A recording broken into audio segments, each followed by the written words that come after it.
सीधा और प्रतिलोम। प्रतिलोम के मतलब हो गया व्युत्क्रम। व्युत्क्रम का मतलब होता है उल्टा। क्या होता है? उल्टा। ऐसे द्रव्यमान को देखो, तो सबसे समान अनुपात। समानुपात का मतलब समान अनुपात में बांटना। ना, दो भाई है लोग, हिस्सा का बंटवारा होता है, तो वहां पे बराबर बराबर न दिया जाता है, यानी समान अनुपात में बांट दिया जाता है। लेकिन बहुत सारे बंटवारा जो होता है इस तरह से भी होता है, 1:2:3 में बांटा जाता है। इसका मतलब छोटका को ज्यादा दिया जाता है, छोटका लेखवा को ज्यादा, और जेठका को तो छोड़ दिया जाता है, थोड़ा सा दिया जाता है।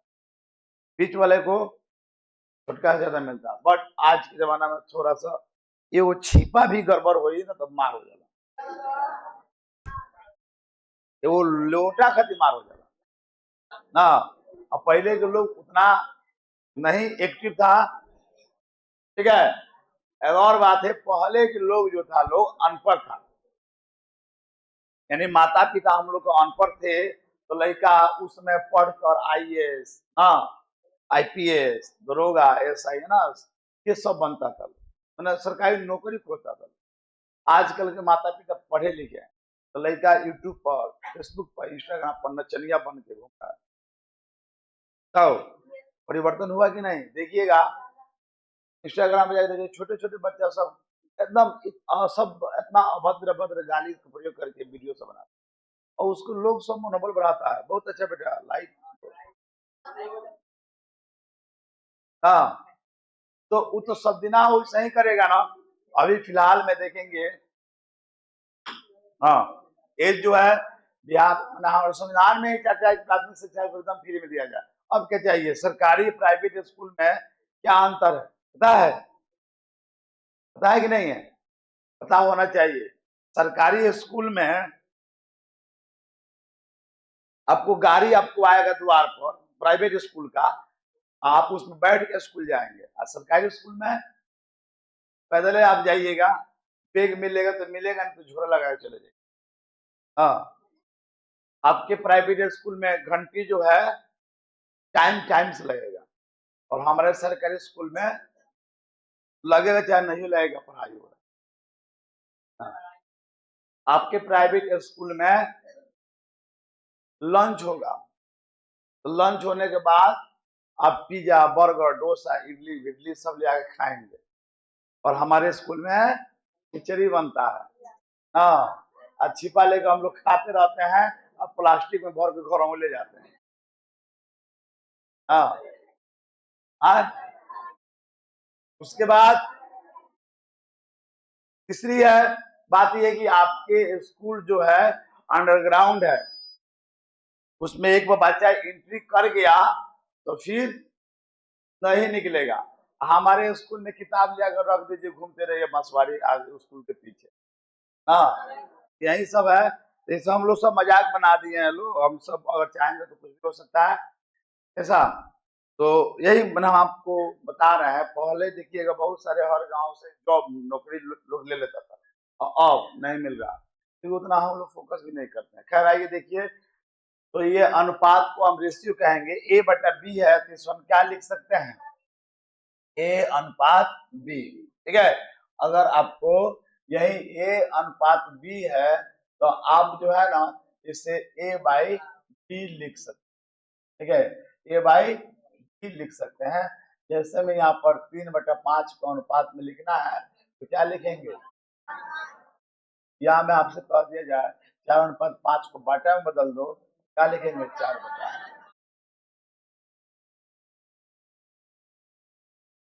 क्या होगा? तो इसे बोलता है अनुपात। अब है समानुपात। समानुपात, तो समानुपात मतलब समान अनुपात में, क्या चीज में?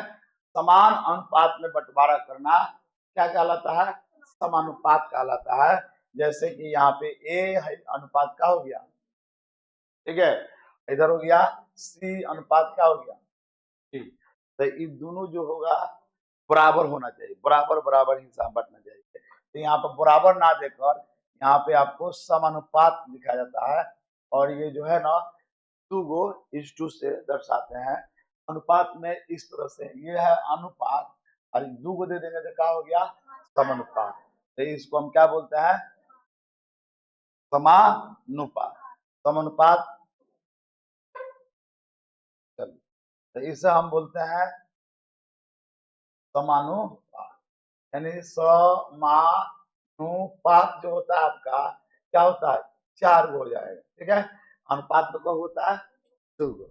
ये बराबर होता है, यहाँ पर है ना समानुपात, मतलब क्या, समान, बराबर होता है। आप इसको ऐसे भी लिख सकते हैं, ए बटा बी, क्या लिखेंगे, लिख सकते हैं, अनुपात में तभी बताया इस तरह से, बोलिए ए बटा बी। अब बराबर इसको समानुपात के जगह पे क्या रखेंगे, बराबर, 80 बटा क्या हो गया, यानी फॉर्मूला हो जाएगा ए बटा बी और बराबर सी बाई डी है। तो तिरछा तिरछी गुना कर देंगे, क्या हो जाएगा, ए गुने टी और बी गुने टी। तो इस तरह से आपसे क्वेश्चन भी बनवाया जाएगा, ठीक है। ये हो गया प्रथम पद, क्या हो गया, प्रथम पद गुने, ये हो गया अंतिम पद ना हुआ, डी अंतिम पद ना है, देखो ना डी है दबा अंतिम पद, आई हो गई बी, दोनों द्वितीय और द्वितीय एवं क्या हो जाएगा, तृतीय पद। तो इस तरह से आपको समानुपात याद करना। तो थोड़ा मुझे अब समानुपात को हम इंग्लिश में कहते हैं डायरेक्ट प्रोपोर्शन, ठीक है। दो ऐसे चर लीजिए, चर का मतलब आप जानते हैं अज्ञात राशि को क्या कहते हैं, चर कहते हैं। दो ऐसे चर जिसमें वह एक साथ साथ इस प्रकार बढ़े चाहे घटे। मान लेते हैं आपके पास 4 रुपया है, मेरे पास 6 रुपया, ठीक है। तो में आप 1 रुपया जोड़ेंगे, तो में आपको कितना जोड़ना होगा, कि 5 हो जाएगा, तो 5, तो फिर में आपको क्या जोड़ना होगा, 4, तब ना एक अनुपात में होगा। या घटे तो मैंने घटे या इस प्रकार बढ़े जिसका अनुपात करने पर, अनुपात मैंने बटा में करने पर ना क्या हो जाए, एक नियतांक के बराबर हो जाए, कोई एक नियत राशि के बराबर हो जाए, तब उसे हम समानुपात कहेंगे। परिभाषा आपको समझ में नहीं आ रहा, और समझिएगा यहाँ पे दिया है, अर्थात माना कि दो चर जिसमें x और y हो तो x अब बाटा है, क्या हो गया, अनुपात हो गया, क्या हुआ, अनुपात। इन दोनों का हम करेंगे अनुपात, तो क्या मिलेगा, एक नियत राशि मिलेगा, यानी उसका नाम क्या दिया गया, के। सभी में हम भाग देंगे, जितना भी आपको राशि दिया है सभी में एक नियत राशि मिलेगा, के। समझ जाएंगे क्या है, समानुपात में होगा, ठीक है। अब समानुपात यहाँ पे समझ गए, लेकिन यहाँ पर हम आपको समझा रहे थे, गलत समझा रहे थे। क्वेश्चन फिर से इसको आप समझ लेंगे, क्या क्वेश्चन है, क्या यह समानुपात में है, क्या यह समानुपाती है, समानुपाती है। तो आप आराम से बता सकते हैं, सॉल्यूशन में सबसे पहले क्या लिखेंगे, सॉल्यूशन में आप जानते हैं कि दोनों चर राशि के हम एक अनुपात करेंगे, एक अनुपात समझ रहे हैं ना, बाटा में, यानी क्या हो जाएगा, वो x बटा वाई बराबर के, क्या समझ रहे हैं, अभी लिखे है ना कि दोनों चर राशि का अनुपात करेंगे और एक नियत राशि मिलेगा, तो हम क्या कहेंगे, समानुपात कहेंगे। यानी यहाँ पे क्या है, 20 बटा 40, काटेंगे तो कितना होगा, 1 बटा 2 नहीं हो जाएगा, फिर 17 बटा कितना है, 34, काटेंगे तो कितना होगा, 1 बटा 2 नहीं हो जाएगा। इसी तरह से आप 14 बटा 28 लिखेंगे, काटेंगे तो कितना आएगा, 1 बटा 2, फिर 5 बटा 10 ले लेंगे तो कितना आएगा, 1 बटा 2, फिर 2 बटा 4 लेंगे तो कितना आएगा, 1 बटा 2। यानी देखिएगा सभी को हम एक अनुपात में बांट रहा है, तो सभी का एक ही मान आ रहा है, 1 बटा 2, 1 बटा 2, 1 बटा 2। तो इस तरह से कह देंगे, हाँ यह क्या है, हाँ यह समानुपात है, यह समानुपात है, ठीक है। अब पहले जो बता रहे थे गुना वाला, तो गुना वाला वो व्युत्क्रमानुपाती होता है। तो समानुपाती में आपको क्या करना है, 2 को मान दिया है, दोनों को क्या कर देना है, बाटा में कर देना है और काटने के बाद बता देना यह समानुपात में है या नहीं। अगर समझ में आ गया है तो मैं एक क्वेश्चन देने जा रहा हूं, क्या उसे बता सकते हैं? नहीं बताएंगे? दीजिएगा बुक को अपना, कह देगा बचर सिंह बोल पे 3 केजी चावल का मूल्य, 3 केजी चावल का मूल्य 165 रुपया है, तो 8 केजी चावल का मूल्य ज्ञात करें।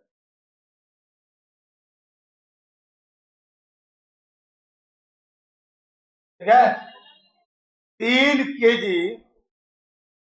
केजी चावल का मूल्य कितना है, 165 रुपया है, तो 8 केजी का मूल्य ज्ञात करें। लड़की, तो यह 2 तरीका से आप बना सकते हैं। कितने तरीके से? एक है ऐकिक नियम, ऐकिक नियम से, और एक है समानुपात नियम से, समानुपात नियम। ठीक है, तो अभी आप कौन सा चैप्टर पढ़ रहे हो? समानुपात और क्या है, सीधा और मतलब वही समानुपात और अनुपात पढ़ रहे, समानुपाती और व्युत्क्रमानुपाती पढ़ रहे। तो इसमें एक एक नियम में आप हमेशा उसमें बनाए हैं। ठीक है, सिंपल है ऐकिक नियम। ऐकिक नियम में आपको क्या करना है, देखिएगा, ऐकिक नियम में आप हमेशा बनाते हो।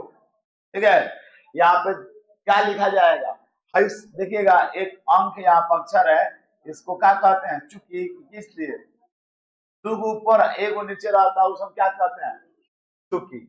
लिखेंगे चूंकि 3 केजी चावल का मूल्य कितना है, 3 केजी चावल का मूल्य बराबर कितना, 165 रुपया।